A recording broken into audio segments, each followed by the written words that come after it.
guys, how are you doing? This is Manga, etc. and I'm here today to bring you the review for One Piece episode 950. The episode starts off with Kid and Killer's leaving of the Udon. So firstly we have give um we have Killer give Kid the keys, and then shortly after that they depart. So after Killer gives Kid the keys, the handcuffs are removed.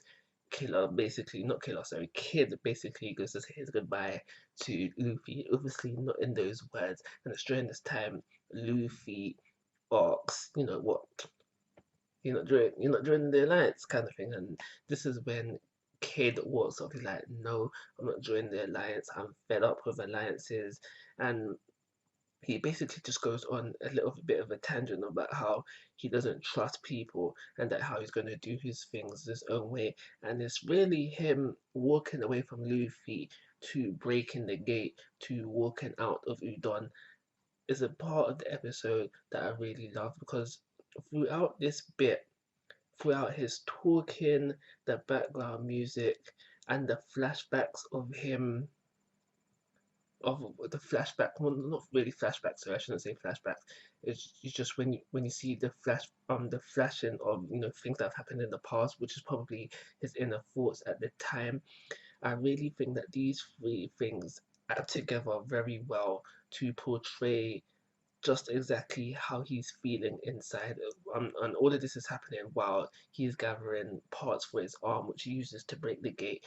I think that all of this together is really done really well, and I really liked it. It was a nice touch to the episode, and this is one of the times where I'd have to say the anime does it better than the manga, because I'm pretty sure, if I'm remembering correctly, um, they didn't do that in the manga. They didn't show like his inner thoughts at the time, and even if they did, the background music and the voice acting helped to make it better anyway. So this is one time where I have to say anime over manga. So after that scene, we go to another emotion-filled scene, and this is with Shutamaru. Both previously, you remember, because it did. I'm pretty sure he did lead them away quite a few episodes ago. But he's taken them to a graveyard, and this is where we find out a story that happened 10 years previously, and now this story, at least for me, does bring up quite a bit of a dilemma. So basically, what we find out is that Shutamaru had some men 10 years ago who could not wait out the time, and now for me, it's a dilemma. It's one of those scenarios where you can understand the other person's argument, but you don't necessarily believe in it. So within this episode, the people's argument was that we can't wait another 10 years. I mean, no, sorry, they didn't know how long they would have to wait. So they was basically like, we can't wait any longer. Like, we hungry now. Like, our lives are on the line now. We need to fight now, kind of like that was their thinking. And again, I can understand that you don't know if tomorrow is ever gonna come. You don't know if tomorrow's ever gonna come. And for me, for me, is that's their argument, and I get it. But why I don't necessarily agree with it is because if they truly believed that the day will come where the people from the past will come back, will come to the present, kind of thing. If they truly believed in that, then they should have also truly believed that they would have found um a way to survive until then, so then they can live their happy days and not try to rush things. So it's a dilemma, like I said. One thing, well, I like the whole scene, but the best thing about that scene is when you have Shooten jump onto his ride. I don't know what that is. Jumps onto his ride, and you see him just riding to the location where they're taken off from, and you can see in his face that he's really trying to get there quick. But they have like his ride moving very slowly, so it's kind of like I've had dreams like that where you're in a rush to get somewhere really quickly, but you yourself can't get there. You yourself are not moving fast enough, and you can't get there in time. So I really felt that scene, especially with you see the souls flying by him as he's right into, like, I really feel like that whole scene with Shutamaru just telling the story is a bit of an over exaggeration, but a good thing, because I don't, obviously the soul didn't fly by him, but I feel like all of it, if not most of it, is just how he felt it happened and not exactly how it happened.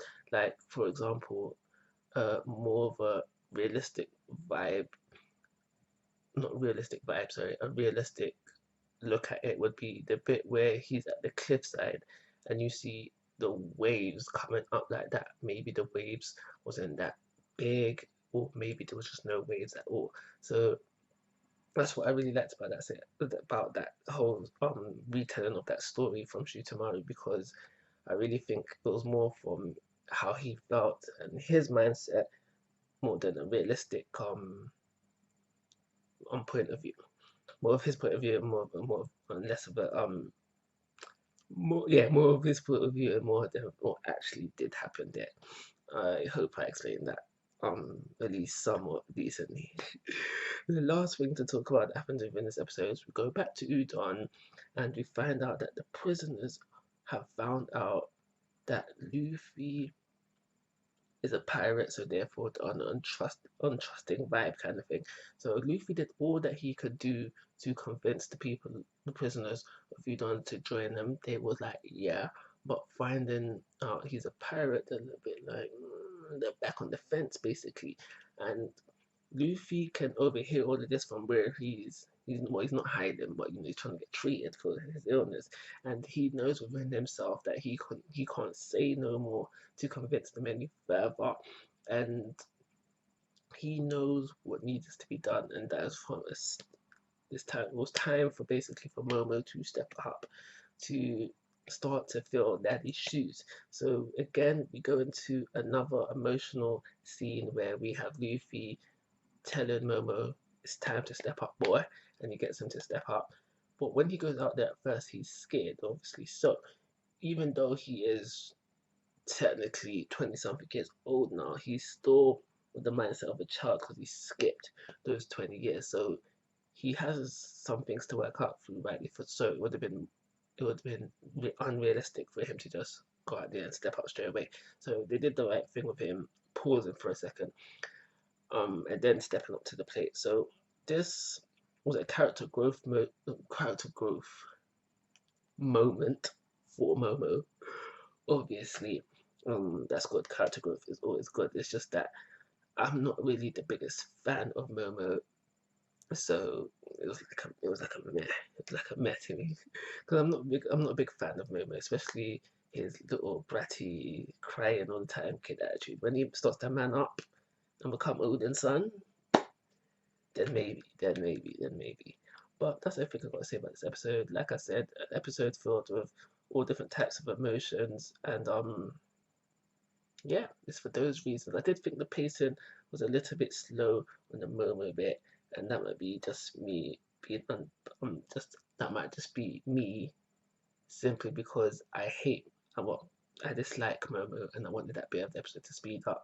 But for those reasons, I'm only going to give it a 4-star rating and call it review. Like always, guys, I'm asking for your thoughts and opinions. If you haven't already, please go to my YouTube channel. But most importantly, take care. Have a nice day.